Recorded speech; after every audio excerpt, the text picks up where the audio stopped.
di mana tujuan hidup dari penganutnya adalah manunggaling kaula Gusti, bersatunya hamba dengan Tuhannya. Jadi kalau gitu agama asli masyarakat Indonesia apa? Ya jawabannya kita bahas Indo-Indoan lagi. Waktu itu kan kita udah ngebahas gimana agama Islam masuk ke Indonesia dan berkembang jadi agama mayoritas negara kita kan. Nah tapi kalau kita ngomongin agama di Indonesia, kita mungkin taunya ya cuma 6 agama resmi yang diakui negara kan. Yang sebenarnya agama-agama resmi ini tuh bisa dibilang semuanya tuh berasal dari luar wilayah Indonesia. Ya dong, Islam dari Jazirah Arab, Katolik sama Protestan dari pengaruh Eropa, Hindu-Buddha dari India, Konghucu dari Cina. Nah makanya dari dulu tuh gue tuh suka penasaran. Kalau gitu agama nenek moyang kita yang awal banget dulu tuh apa sih? Apa sih agama asli penghuni Nusantara sebelum agama-agama impor tadi masuk? Nah karena penasaran akhirnya gue cari tahu lah. Cari tahu. Celah konten nih. Jadi ya udah kalau gitu, langsung kita bahas apa agama asli masyarakat Indonesia, agama asli masyarakat Nusantara dulu di Learning by Googling. Ini kalau kita mau nyari tahu apa agama pertama yang dianut sama masyarakat Indonesia atau yang dulunya tuh masyarakat Nusantara, itu kita bakal ngadepin 2 dinding besar yang ngebikin penelusuran kita susah tuh. Kenapa susah? Soalnya pertama, nenek moyang kita di zaman prasejarah tuh nggak ninggalin kitab suci atau prasasti apapun. Nggak ninggalin catatan tertulis satupun yang ngejelasin soal apa kepercayaan yang mereka anut. Ya, kayak yang kita tahu, bukti tertulis soal agama di Nusantara tuh kan baru munculnya tuh kan pas pengaruh India masuk ya. Atau berarti waktu agama Hindu-Buddha masuk di sekitar abad ke-4 atau ke-5 Masehi. Kayak misalnya di Kerajaan Kutai atau Tarumanegara. Sebelum itu, ya nggak ada sama sekali. Jadi agama yang dianut masyarakat Nusantara masa lalu kayak gimana tuh ya kita nggak tahu. Palingan ilmuwan tuh cuma bisa meraba-raba lewat peninggalan arkeologi saja. Kayak misalnya dari dolmen, menhir, sarkofagus, atau artefak dan peninggalan lain yang dianggap berkaitan sama aktivitas ritual di masa lalu. Atau bisa juga lewat studi antropologi dan etnografi ke suku-suku pedalaman yang masih megang teguh adat-adat lama. Jadi suku-suku ini dilihat tuh sama peneliti tuh. Mereka ini ibadahnya gimana, ritualnya kayak apa, pakai alat apa buat upacaranya. Nah, habis dilihat, habis dipelajari, habis itu dibandingin tuh, di-compare tuh sama temuan-temuan arkeologis tadi. Kalau misalnya ternyata ada alat upacara yang sama atau mirip-mirip, ada benda ritual yang mirip, nah itu akan diasumsikan kalau kepercayaan masyarakat adat tadi itu merupakan kepercayaan asli yang masih bertahan. Atau ya seenggaknya banget kepercayaan yang dia tuh mirip tuh atau masih terkait sama kepercayaan di masa lalu. Tapi ya balik lagi, kasus kayak gini tuh bisa dibilang jarang banget ya. Soalnya kan kebanyakan masyarakat sekarang tuh kan antara udah nganut 6 agama resmi atau ya ajarannya tuh udah campur-campur sama kepercayaan lain. Jadi ya tetap masuknya tuh susah banget tuh. Tetap aja hitungannya tuh susah. Terus tembok yang kedua itu tuh adalah soal batasan wilayah dan kesukuan. Ya, kayak yang kita tahu, wilayah Indonesia tuh kan luas banget ya. Terdiri dari banyak suku bangsa yang punya identitas yang beda-beda, termasuk kepercayaannya. Ya, kepercayaan masyarakat di Pulau Jawa aja kan mungkin beda-beda kan, antara satu wilayah sama wilayah lain. Nah, antara Jawa Barat sama Jawa Timur aja bisa beda kan, apalagi kalau sama suku bangsa dari pulau lain. Wah, itu mungkin perbedaannya makin jauh tuh. Dan gara-gara inilah makanya kita jadi nggak bisa nentuin satu agama atau kepercayaan yang dianggap sebagai agama asli Nusantara atau agama asli Indonesia. Soalnya Indonesia tuh dibangun dari banyak suku bangsa yang identitasnya beda, termasuk sistem kepercayaannya. Cuma nih, kalau kita ngomongin agama di Nusantara, sebelum adanya agama-agama besar tadi, itu masyarakat Nusantara dulu juga tuh udah punya sistem kepercayaan yang kompleks loh. Kepercayaannya nggak sesimpel nyembah batu doang atau nyembah pohon doang. Enggak, lebih dari itu, lebih kompleks dari itu.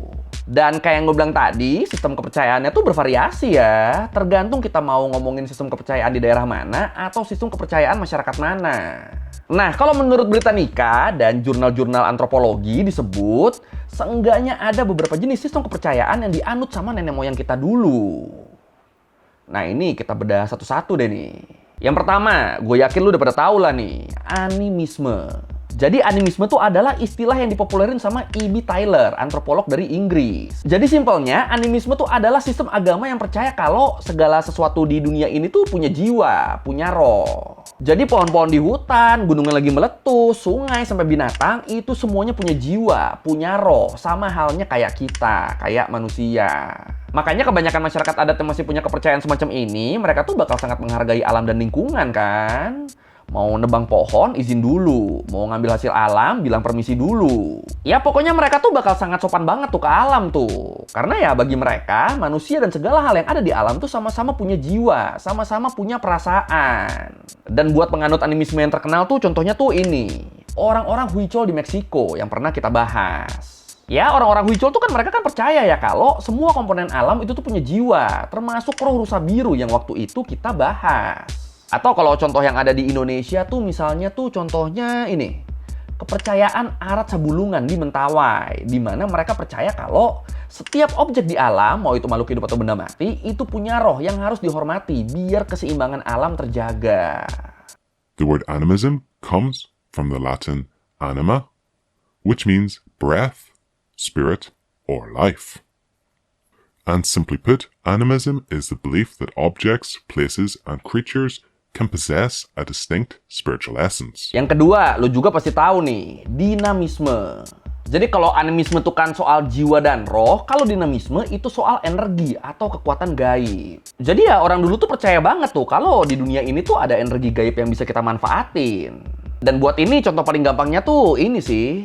Lu tahu konsep mana gak? Konsep energi sihir di penggambaran dunia-dunia fantasi gitu. Atau kalau lu misalnya main game RPG, kalau temanya sihir atau fantasi, itu kan pasti kan si karakternya tuh kan punya bar HP sama MP kan? Bar nyawa sama bar mana. Nah, penggunaan MP di game tuh ya itu contoh dari dinamisme.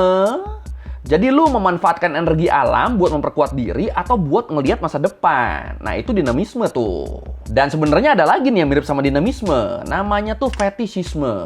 Jadi mereka nih sama-sama sistem kepercayaan yang percaya sama adanya kekuatan gaib. Bedanya kalau fetishisme itu tuh dia tuh lebih ke kepercayaan yang ngelihat kalau sebuah benda itu berhubungan sama makhluk gaib, sama roh tertentu. Atau ini biar nggak bingung kita kasih contoh deh. Jadi misalnya nih ada keris yang dipercaya punya kekuatan gaib, dipercaya punya tuan. Nah itu tuh contoh dinamisme tuh. Tapi kalau terus kerisnya tuh dipercaya punya kekuatan karena dihuni sama roh Raja Majapahit misalnya, ada penunggunya, ada kodamnya. Nah itu masuknya jadi fetishisme tuh.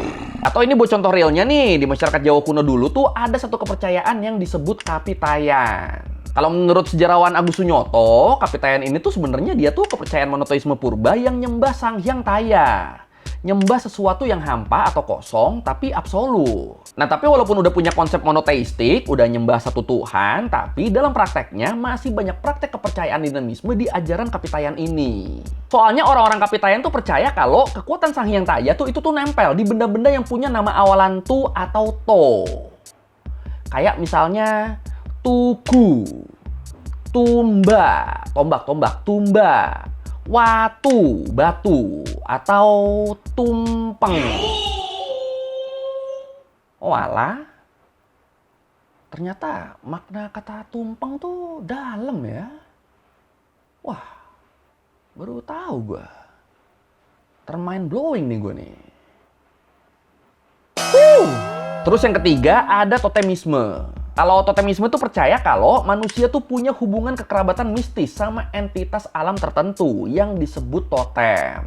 Dan ini totem di sini nih bisa makhluk hidup kayak binatang atau pohon tertentu atau bisa juga objek alam lain kayak matahari atau bulan misalnya. Jadi masyarakat yang anggap hewan tertentu sebagai leluhur mereka atau sebagai pelindung klan mereka atau percaya kalau dulunya mereka tuh lahir dari bulan dan sangat menghormati bulan. Nah itu kepercayaan yang semacam itu tuh bisa dikategorikan sebagai totemisme. Kayak di Papua misalnya kan ada klan-klan yang punya hewan totem kayak burung atau ikan yang dianggap sakral kan. Nah itu biasanya mereka tuh bakal ada pantangan buat ngebunuh atau bahkan sekedar ngelakuin aktivitas yang dianggap mengganggu totem-totem ini.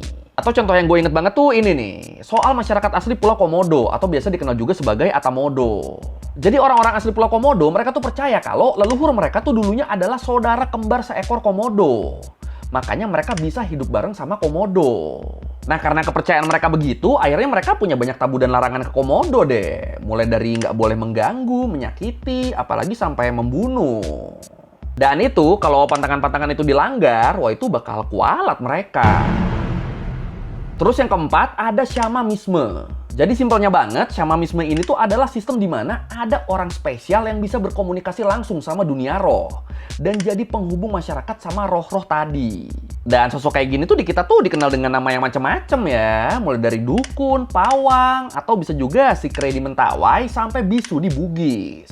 Oh iya, ini kalau lu mikirnya dukun atau orang pintar di sini tuh kayak tukang santet yang kayak kita tahu, yang suka ditantangin sama pesulap merah, sama Ferry Irwandi, enggak ya, enggak gitu, beda jauh nih. Soalnya para dukun ini, para syaman ini, mereka tuh punya fungsi yang lebih kompleks loh di masyarakatnya loh. Mulai dari jadi tabib, pemimpin ritual, sampai jadi jembatan antara alam manusia sama alam gaib. Ya pokoknya lebih terhormat lah daripada tukang santet lah. Terus yang terakhir, yang kelima, ada panteisme. Jadi simpelnya panteisme ini tuh adalah kepercayaan yang ngelihat kalau Tuhan tuh ya alam semesta itu sendiri. Pokoknya Tuhan tuh ada di mana-mana dan segala sesuatu di alam ini itu adalah manifestasi Tuhan. Ya ini sebenarnya mirip-mirip kayak konsep di beberapa aliran kebatinan kayak kejawen misalnya, di mana tujuan hidup dari penganutnya adalah manunggaling kawula Gusti. Bersatunya hamba dengan Tuhannya. Nah, jadi kalau misalnya kita ditanya, jadi kalau gitu agama asli masyarakat Indonesia apa? Ya, jawabannya tergantung. Mungkin buat masyarakat Dayak di Kalimantan agama asli mereka tuh Kaharingan, di Jawa mungkin ada kepercayaan Kapitayan tadi, di tempat lain ya bakal beda lagi tuh. Bahkan bisa jadi kepercayaan asli Nusantara tuh nggak pernah punya nama resmi, dan sangat mungkin banyak yang udah hilang dan nggak punya penganut lagi. Menarik banget loh ini loh. Wah, mantap, mantap, mantap. The basic idea of pantheism is kind of hidden right in the name. It's based on the Greek, where pan means all and theos means God. So pantheism, in a literal sense, means something like the teaching where God is all. Nah, kayak kita semua tahu, seiring berkembangnya zaman kan agama-agama impor kan akhirnya kan mulai masuk ke Nusantara ya. Mulai dari Hindu, Buddha, Islam, Kristen, sampai Konghucu. Nah, pertanyaannya, pas agama-agama baru ini datang, apakah kepercayaan lama langsung di-uninstall gitu aja? Langsung dibuang gitu aja? Apakah orang-orang Nusantara dulu langsung pada login ke agama baru dan ninggalin kepercayaan lamanya? Dan jawabannya jelas enggak dong. Jadi gini, orang kita tuh dari dulu tuh jago banget tuh sama yang namanya adaptasi, termasuk soal kepercayaan. Jadi walaupun ada agama baru masuk nih, tapi nenek moyang kita tuh nggak langsung gitu aja ninggalin nilai-nilai leluhurnya. Enggak. Mereka bakal tetap ngambil nilai-nilai yang baik buat dipasangin sama kepercayaan baru mereka. Dan fenomena ini tuh disebutnya tuh sinkretisme. Atau kalau mau definisi resminya, kalau menurut KBBI, sinkretisme tuh adalah perpaduan dari berbagai aliran atau kepercayaan. Atau ya simpelnya ini tuh kayak nge-mix and match ajaran baru sama kepercayaan lama tuh. Dan hasilnya ya jelas unik banget lah. Contoh sinkretisme yang paling jelas tuh ya waktu Islam masuk ke Jawa sih. Ya kalau mungkin lo inget di materi sejarah di sekolah dulu, kita tuh kan selalu diceritain ya kalau Islam tuh sukses masuk ke Jawa tuh ya berkat ajaran dari Wali Songo. Apalagi Wali Songo yang namanya Sunan Kalijaga. Wah itu kan beliau kan pinter banget kan. Beliau ngerti dinamika masyarakat di Jawa dulu kayak gimana, dan beliau juga pintar dalam hal pendidikan. Ya mungkin kalau di zaman sekarang, Sunan Kalijaga ini bisa dibilang udah kan sosiolog, antropolog, dan bahkan mungkin ahli pedagogi. Jadi ya cara beliau masukin Islam ke masyarakat ini waktu itu bukan yang ngelarang wayang atau gamelan yang kuat banget akar Hindu-Budanya. Yang ada beliau tuh malah mengislamkan isinya. Jadi cerita-cerita Mahabharata sama Ramayana tuh mulai disisipin sama nilai-nilai tauhid buat bikin orang penasaran sama Islam. Nah berkat itu lahir deh tuh varian Islam yang khas banget di Jawa. Yang kalau menurut Clifford Geertz sering dikategorikan sebagai kaum abangan. Jadi kaum abangan ini mereka tuh ngaku muslim, tapi ritualnya tuh masih kental banget sama tradisi lokal. Kayak selamatan, percaya sama danyang desa, dan ngelakuin puasa mutih atau pati geni. Yang sebenarnya ini tuh praktek tapa berata dari zaman sebelumnya tuh. Ya kalau mungkin lu pengen tahu lebih detail tentang ini, lu bisa tonton di video gue yang ini. Mama marketing. The rich merchants from India and Arabia exchanged not only goods from the West, but also fostered good relationships with the local rulers. It is through these relationships that they exchanged their views on religion, thus influencing the rulers into converting to Islam. Terus coba kita lihat juga Hindu di Bali deh. Nah itu walaupun sama-sama Hindu, tapi Hindu Bali sama Hindu India tuh beda banget loh. Nah ini sebelum gue lanjut, kalau mungkin ada investor-investorku yang orang Bali atau yang orang Hindu, ini bisa bantu koreksi nih ya kalau ada yang kurang tepat nih ya. Ya intinya kalau yang gue tahu, Hindu Bali tuh biasanya tuh disebut juga Hindu Dharma atau agama Tirta. Yang di dalamnya tuh banyak banget tuh unsur pemujaan leluhur dan roh alamnya tuh. Yang emang khas banget ajaran kepercayaan lama Nusantara. Kayak misalnya contohnya tuh kayak sesaji Canang Sari. yang sebenarnya punya akar dari praktek penghormatan terhadap roh atau kekuatan alam sekaligus leluhur.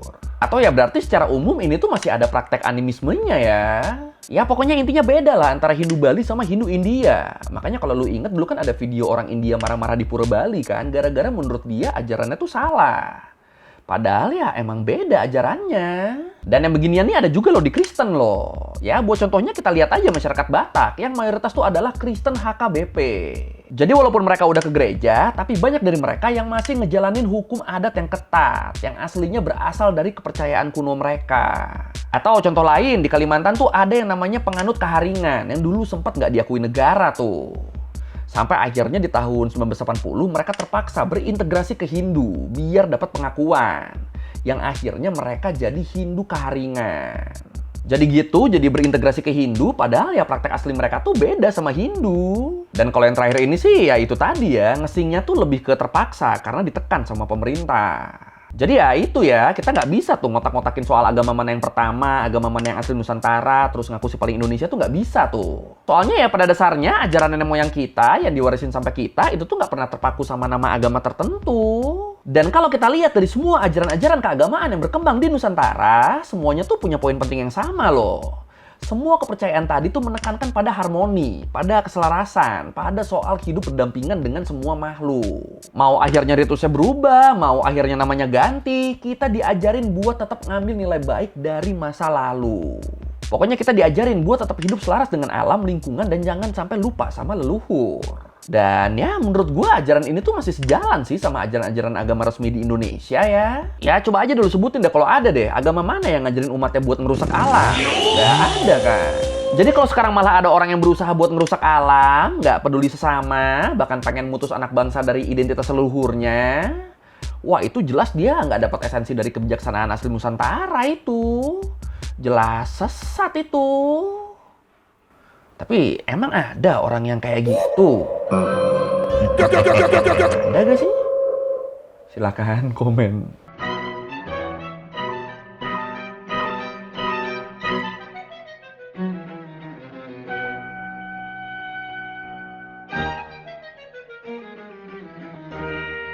Oke, sekian Learning Bagun kali ini tentang apa agama asli Indonesia. Dan ternyata ya jawabannya itu tuh. Ternyata jawabannya ya lu tonton aja yang tadi tuh ya.